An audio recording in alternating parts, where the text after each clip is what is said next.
Hi, and welcome to Sussex Pioneers. I'm Joseph Bradfield, PR and Communications Advisor. This is episode 5, Mining for Gold, which is all about how to capture the value of what you've created. As your business continues to grow and innovate, it's essential to identify, capture, protect, and measure what you're developing and investing in. We'll be hearing from more of our East Sussex innovators about how they protect their innovations. But first up, it's time for Paul Nightingale, Professor of Strategy from the University of Sussex Business School, to talk about capturing value. How can you tell if your innovation actually delivers value? Can you measure and quantify that value? How can you protect the value your innovation creates and stop your competitors profiting from it? Intellectual property is one of the main types of asset that help to protect value. These include patents, copyrights, and design rights. Patents in particular prevent anyone else from capturing the value of your innovation unless they pay you for the privilege. However, they involve meeting a lot of requirements, such as demonstrating novelty and clearly disclosing how the innovation works. Patents need to be enforced and kept up to date, possibly across many territories, which can be expensive. Given these challenges, other types of assets are important for SMEs and startups with limited funds or resources. These are the defendable territory of the business and include things like secret or hard-to-copy processes, or more fluid concepts like brand, customer relationships, or after-sales services. Look at what you have at your disposal to make you more attractive to customers. Measure KPIs like lead times, production costs, and brand awareness. Create strategies like high switching costs to lock in value or scale the business through franchising or distribution licenses. Innovation needs to be measured so that the business can gain insight and keep improving. Early on, we looked at innovation as a series of experiments. You can capture the learning from those experiments using post-project reviews, benchmarking KPIs against each other, or carrying out regular innovation audits to understand what has or hasn't worked and why. As you learn to protect and measure value, you will start to create a cycle of continuous improvement that increases returns and reduces the risk for future projects. Let's hear from our business leaders about how they capture and measure value.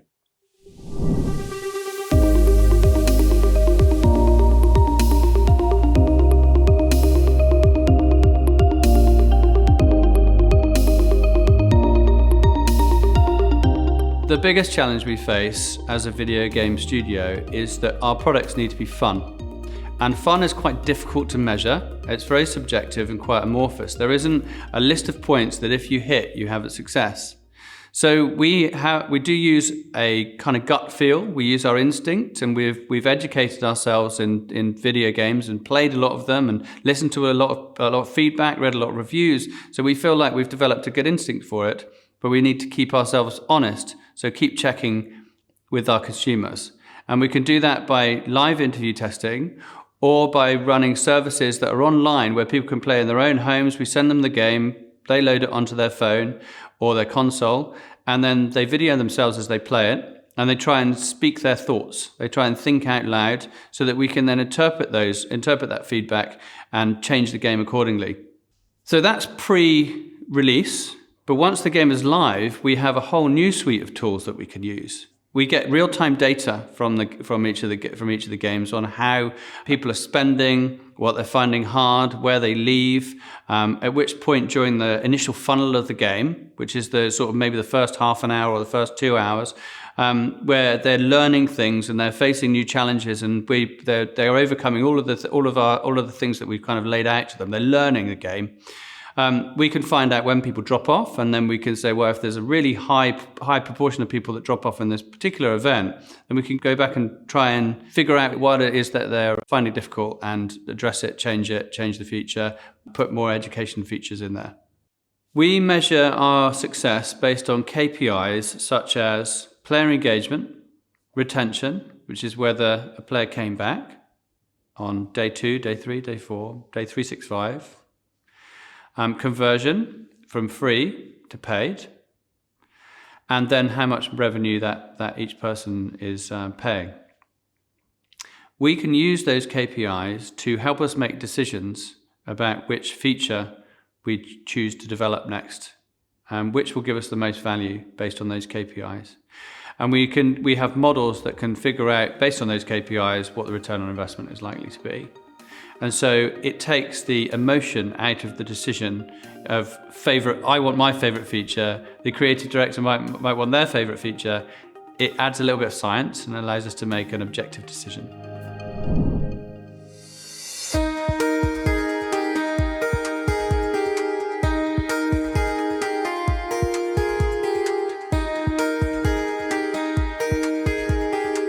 So Sandeep and I, when we started up this Definition Health company and platform, we had to do lots of listening. We thought from our angle we knew lots of the answers, we'd experienced lots of the pain points. But sometimes people didn't perceive things the same way as us, particularly the nursing staff didn't always, or the patients saw things a different way. So we had to do a lot of listening, a lot of surveying, and a lot of time just to understand other people's point of view. Definition Health, being a medical company, is very data intensive. So we collect a lot of information, be that from patients when they're filling out the questionnaire, right through to user feedback surveys that we've got built into the app that allow us to view the information, build user stories and develop the app based on user feedback, which is ultimately what you want to be doing as a digital health company. When collecting data from hospitals, we feed that into developing our products and then we'll relay that back to the hospital. So we'll give them an idea of new features that we're building and the kind of sort of information that we're collecting. And that can help sort of feed into outcomes, also for hospitals to help them understand sort of trends in patient data. So collection of, say, for example, BMI information, how that relates to different conditions and to different patients of different ages and how that affects their procedures and then obviously their recovery post-surgery as well. If I had to describe the most exciting thing that's happened, I'd find it quite hard. There's been one quite big exciting thing was we were awarded to be on the National Innovation Accelerator Programme, which is basically the NHS recognising us as being worthy of being promoted to the rest of the NHS. That was great, that was brilliant. But I have to say it's the little victories I think that are more exciting when the patient says, oh, I could never have done this without you, and oh, thank you so much for giving me that extra information. That to me is the excitement, and that's why we did it. So, we're going to have a conversation about protecting the value in your innovation. But first, let's meet our guests. Could you introduce yourselves? Hi, I'm Tanya Popo. I'm the Head of Innovation at Sussex Innovation. Hi, my name is Adam Fosher. I work at Definition Health. We provide a total digital solution for private and NHS hospitals. Hi, I'm Fiona Bennett from Sussex Innovation, and my specialism is lean business transformation and developing continuous improvement culture. I'm Jason Event and I run a video game production company called Hardball Games. Lovely to meet you, Jason. Okay, so the first question is, I need to understand, what do we mean when we talk about value in terms of innovation?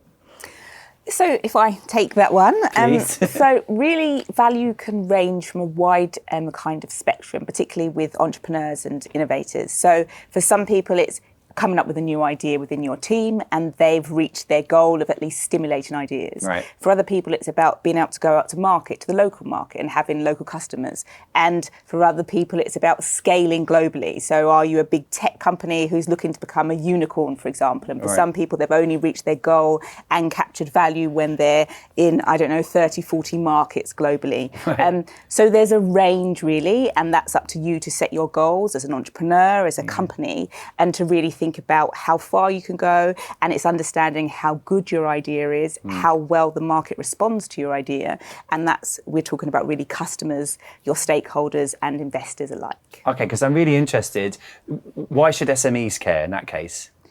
I think with SMEs, it's understanding first of all, when you have a good idea. We've talked about this kind of frequently.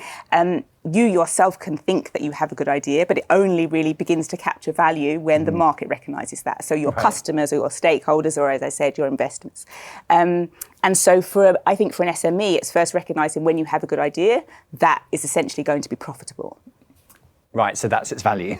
Exactly. But then currently where we are with sustainability, there's the additional ideas of value. So the impact that you'll have for society, your local community, or equally globally, environmentally. And so these things we talk about in innovation having value. Does value grow as your business grows? What would you say are the key values in your businesses? We actually categorise values into 5 different types of value. So there is obviously the commercial value, which everyone knows and loves. There's the customer value, which is extremely important. There's the efficiency value, so that's doing something that improves the way in which your business performs or operates internally. There's market value, which actually extends your solutions and your innovations to a wider market. There's risk reduction, which makes brings your company to less risk and makes them more resilient. And then there's also future value, which opens the doors to more customers and more That's interesting. other value coming in. Are we saying that the value is the impact of the problem we're trying to solve? To the end user, I'd say, to the customer, ultimately, because if you're just solving any problem, well, whose problem is it? And who cares about what that problem being solved is? And I like your analogy back to the cafe, because a cup of coffee, a latte, whatever it might be, a cup of tea, you can go and make a coffee at home so much cheaper than you can actually go out to a cafe. So what is it that draws someone, the customer, to go into that cafe in the first place? And why choose your cafe versus the cafe across the road? Right. What is the value that that customer is placing on, not just, it's not clearly not about price in this perspective, because you can get it cheaper elsewhere. There's something else going on in terms of value. Look at the market. Look at who's the foot traffic, or if it's not foot traffic, then have you got parking spaces? Because people are going to have to come. If it's not for passing trade, then they're going to have to drive there. But you could, and if it's the mother and kids market, well, you probably need a little soft play or something at the front, and that's very different from saying, oh, we've got responsibly sourced coffee, or the ambience is really nice. You know, if you're, although that's important probably for everyone. Yeah. If somebody's offering that down the street, but you've got soft play, so that you can look after the people's children, you choose the soft play because it's better to have better to not have to deal with your kids while you're trying to drink coffee. So it really depends. So the problem, and I'd also kind of argue with the fact that the innovation is always pointed at the consumer. The consumer is the ultimate beneficiary, because these are businesses, and whether it's a business to business or whether it's direct to consumer or something in between, the consumer will always benefit. But if you can find a way of increasing your margins by being very innovative about who you hire and how you hire them, or if there's some other way that you can improve the business, it's a benefit to the business owner. Obviously, then that means you can keep on going. Maybe you can improve your service to your customer. But yeah, it's not always consumer focused. It's consumer focused, even though that they're the beneficiary at the end. I feel like it's nice, because I feel like I've got a really nice, strong definition of what value means in innovation, and also the breadth of value that you can have. I want to dig into finance. What is the value of finance in innovation? What can it do for your innovation? So you touched on it actually through yourself, Adam, and yourself, Jason. You touched on a couple of aspects of finance in terms of cost, value, and reducing costs and price points to a customer as well. So ultimately, translating some of these into financial transactions at the end, your profit in the end. Yeah. If you're I've always said, if you're going into a business and you cannot translate that into a profit, and it's really just a loss, then all you've got is a very expensive hobby. It really is. What are you doing this for? It's a lot of fun, perhaps, but you just got this really expensive thing you're doing. It's a hobby. It's not a business. So there's for pure financial terms, it comes down to profit in that sense. So why does anyone care? Obviously, this is if you're then going to look for that investment down the track, wherever that investment comes from crowdfunding, from traditional equity routes, from banks, loans, that kind of thing, those investors are going to be looking for their return on investment. Of course. And that's generally, in traditional senses, thought of in terms of something financial here. So, but I really like the definition. So that's in the traditional sort of thinking about value and translating it directly to finance. However, as we just discussed in the cafe analogy, value is something else. Potential. I like the fact that you've got one of your value propositions is about future value and the potential to innovate and unlocking that. And the sustainability angle as well, impact on society, or an environmental impact, reducing our carbon footprint, our greenhouse gas emissions, that kind of thing. So they're, again, beneficial, intangible sort of in a way, and so it's a little bit more nebulous to think about some of these other benefits and impacts that are not purely financial terms. So that's really interesting in that sense. I think as well, we're talking about finances, it's very interesting the difference between what an entrepreneur will perhaps sell in terms of value, and on the other side what an investor is looking for. Because as you say, entrepreneurs can be very wedded to their ideas. Yeah. And so they often go in, and particularly when they're raising, they will impress upon an investor, this is this amazing product, look what it can do. And I know our resident kind of finance expert will tell you investors don't really care about how good your idea is.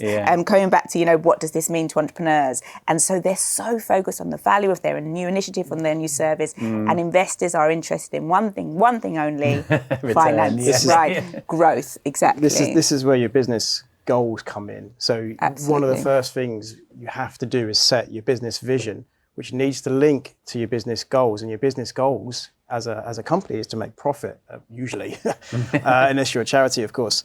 But your vision might be something else, and that's going to be ultimately achieved by your product goals being aligned to it, and also your user goals. Because if you can achieve what your users are trying to achieve in their lives, then you're going to meet your vision, and then you're going to meet your business goals. They're all interlinked, and you can have your entire business strategy all lined up from sprint goals all the way up to vision, using objectives and key results and all sorts of other techniques to do that and achieve that. I'm going to have to round up this conversation. Just pause it for now because there's a video I'd like to watch. Do you know the value of your innovations in your business? Do you struggle with managing data? Not knowing where to start or what to measure? Don't panic, you're not the only one. According to Forbes, almost 50% of SMEs don't even know the key aspects they should be tracking. Some companies can protect their ideas through patents or copyrights, but that can be costly and complicated. There are simpler and cheaper ways. By using well-defined KPIs, key performance indicators, you can understand your secret sauce, the hidden collection of processes driving value in your business, giving you the competitive edge. Let's start with the basics. KPIs are measures showing the health and progress of your business. How do you choose the right ones? What you should track depends on your industry, business stage, and goals. Here are 3 types to get you started. First, financial metrics. These are focused on revenue and profit margins. A good starting point is the net profit, demonstrating the current surplus or deficit. Simply put, are you making more than what you spend? Other finance metrics include working capital or net cash position. Second, customer-focused KPIs centered on market position, satisfaction, or retention.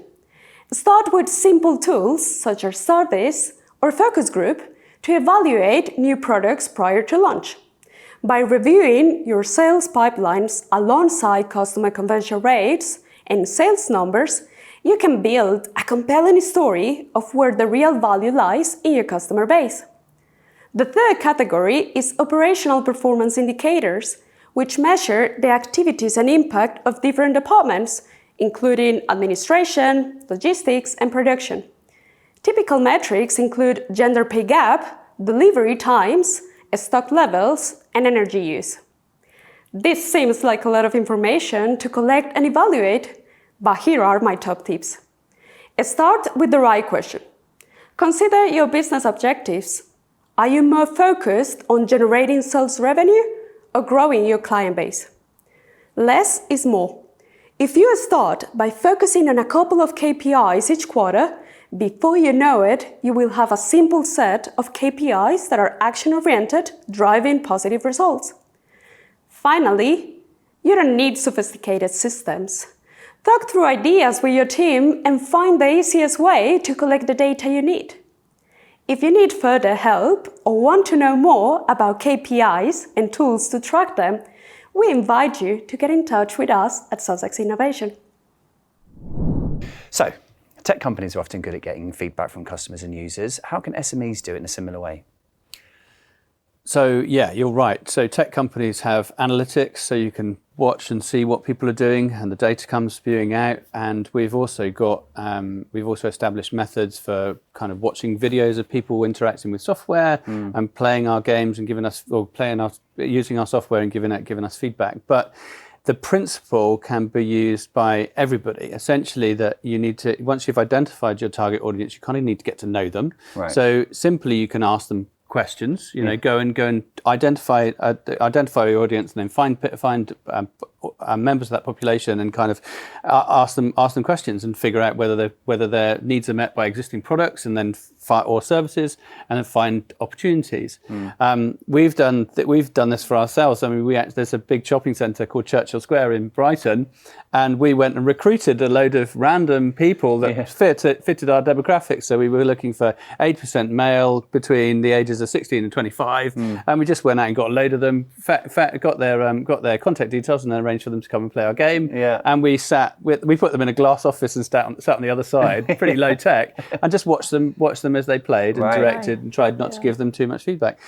So there are definitely analog equivalents to the digital methods that we use. Well, I think it's just really about keeping it really simple and low cost as much as you can, because, again, if you're starting out, if you're just a sole trader, this is your idea, to a small company, just thinking about the data that you're collecting. Well, any data can be good data, but having an idea about what you want to find out as well.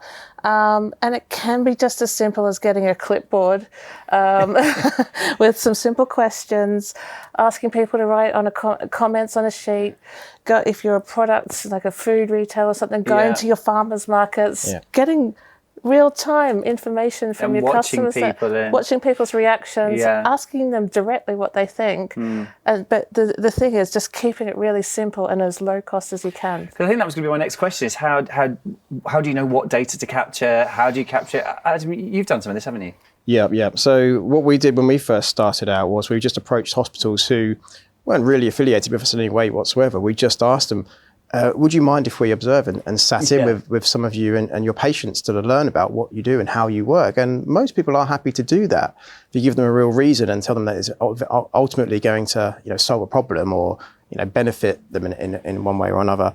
And we sat with hospital users, we sat with patients, we observed and we took notes, and all this data really was so helpful. And the clear thing that you're trying to get, you're trying to stay honest, right? You're trying to figure out, make sure that what you're making is not just your opinion, based on your opinion. It's based on what people really want. Yeah, absolutely. Because that's the key. That's the key with all business, isn't it? You're serving a customer need, and you need to make sure that it's done in the right way, or it's genuinely their need, not what you think it's going to be. And so that's really the key. That's what it doesn't really matter what the method is that you use, as long as it serves that purpose of making it so that it's not just down to you. I think what's important for SMEs is, first of all, that they get out of the building. As you say, there's their contact with their customers.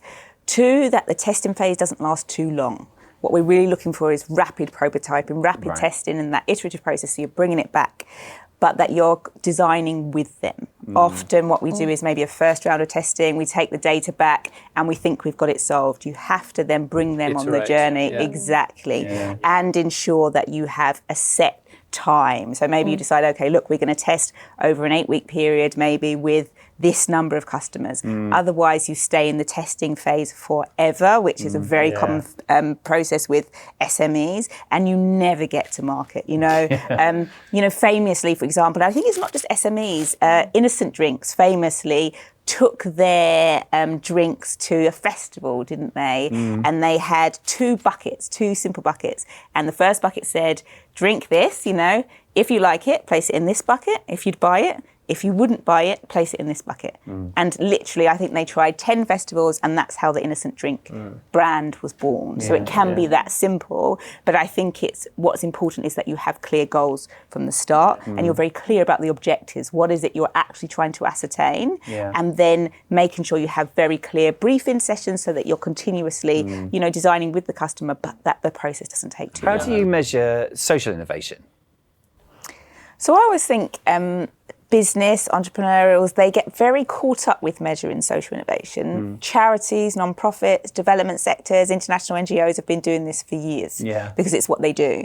So if I was like an SME, an entrepreneur, I would tend to look at what the charities do. They have a very detailed and well-developed monitoring, evaluation and learning system. So there's lots of what you call MEL officers, and they will break down, the impact goals, the milestones. And what are their name? You have like monitoring, evaluation and learning officers. So we're talking about capturing value, so that as you go on and you're looking at the impact of your enterprise or your product or service, you've obviously broken it down. Does it have an educational impact? Are you trying to work with people in poverty? So therefore, have you reduced their kind of or raised their kind of socio-economic position? So you would put in a series of milestones and you would measure them in the same way you would really assess, any kind of project. There's a clear milestones, clear assessment, and you try to understand whether you have captured value there, whether you have, made a positive social impact. Equally, within the banking system, finances, they have their own way right now of screening initiatives, products and services, companies, as there's more of a drive into sustainability. So there's more companies focusing on driving positive social and environmental impact. It's the same. There's accounting that looks at how you measure the impact of social innovation initiatives. So I think the business sector is really quite blurry on this, but as we, as the two worlds are merging and we are focusing more on impact, there's a greater understanding here. Well, there's probably too deeper subject to go into, but the convergence of things like triple bottom line reporting, ESG, environmental, social governance reporting. There's a lot of activity at the moment going on around this, and It's across such a buzzword, sectors, isn't it? across different sectors, across the accounting firms, across the banks, across oil and gas companies. Across the world, everyone's trying to work out how do we step away from some of these pure financial metrics into looking at some of the non-financial metrics and things like impact and environmental footprint as well. So is there a growing relationship between value and purpose? Legal frameworks that have come in. There was a taxonomy introduced last year in 2021, which means there's, almost a secret revolution going on in our financial systems. So absolutely, the drive between make an impact has hit the private sector. So it's hit the corporate sector in a massive way, and it's trickling down to SMEs. Our own Chancellor has released, legal frameworks that mean all SMEs will have to disclose. So in terms of capturing value, it's actually massive. So you can no longer just focus on profit, and you will have to, as a company, capture your own social and environmental either positive impact or the negative impact, which is, in terms of capturing value of your company, is a massive wider issue. Which will lead to new innovations. Absolutely. And what they're being captured, but to what end? What do you mean to what end in terms of you as a business? Yeah. So you as a business, obviously we're going into a much wider discussion here, but you as a business, you will have to capture the impact that you're having. Why? So not why, because of legal legislation that's coming. No, I know you have to. Yeah. But what's the end product? What's the end goal for the business? For the business? Yeah. So, as a business, ideally some of your values are about driving positive social or environmental impact. So in terms of sustainability, so most companies right now have some sort of sustainability agenda. For PR? No. Well, sometimes they do it for PR purely, and that's the greenwashing aspect of doing this. But when we start talking about living authentically by your company values, living with profit with purpose, that kind of thing, and walking the line, walking the talk sort of thing, then I think that would be a distinguishing factor between those who survive and pay lip service to it now and those who we see 10, 20 years down the track and are going on and really thinking so deeply. It's not really just about PR, it's more driving down. There's legal frameworks that are coming into place now. And it's driving down to customer choice.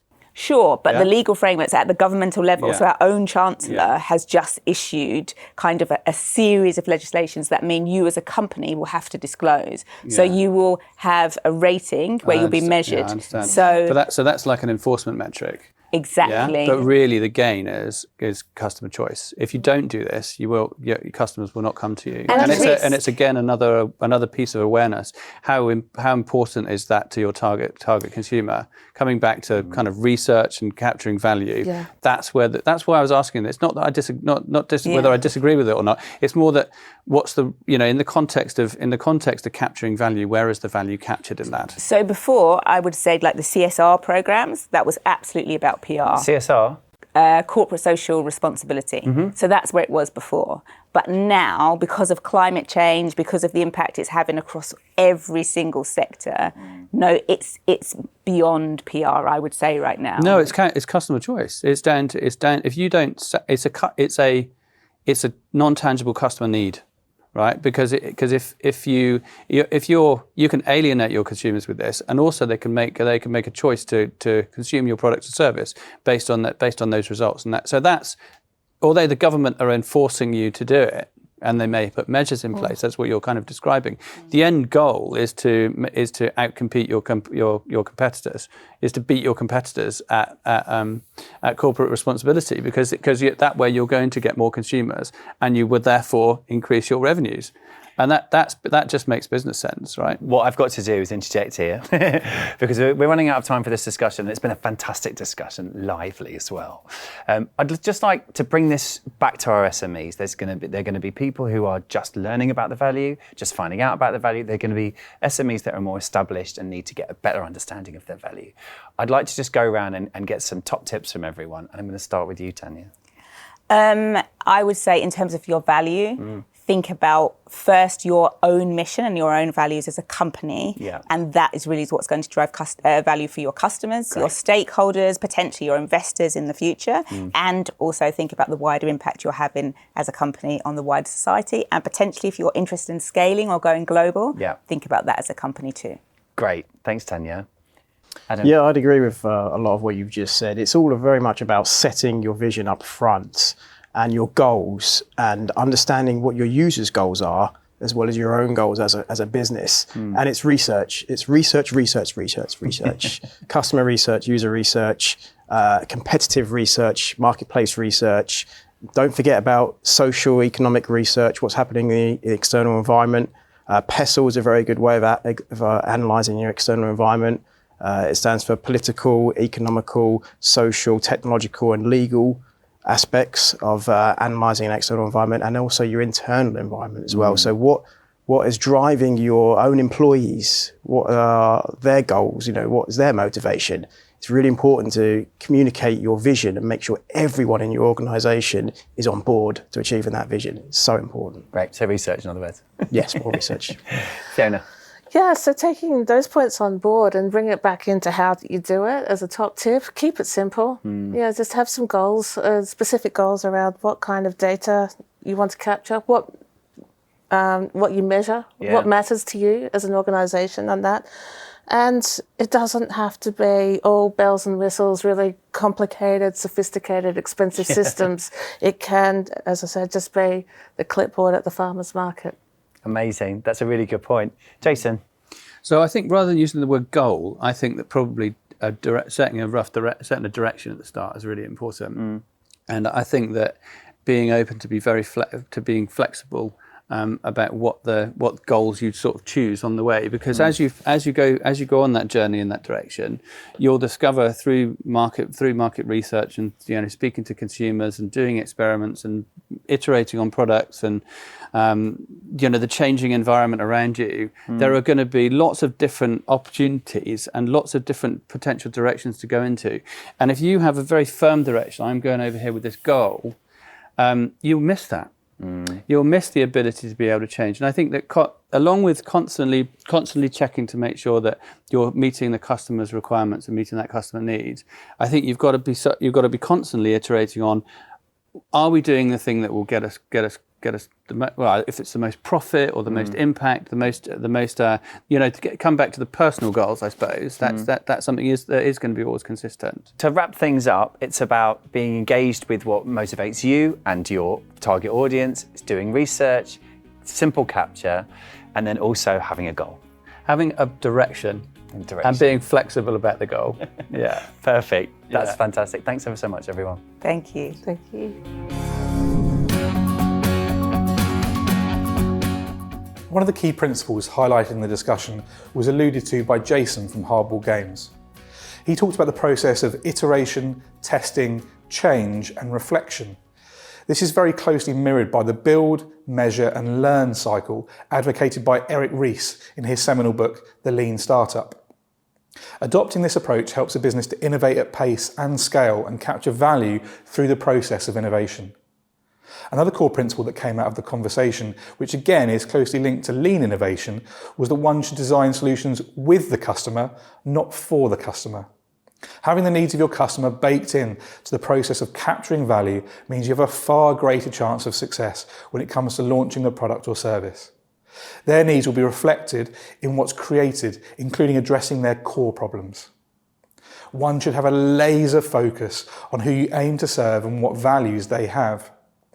One way in which our panel achieved this was through directly observing current customer behaviour.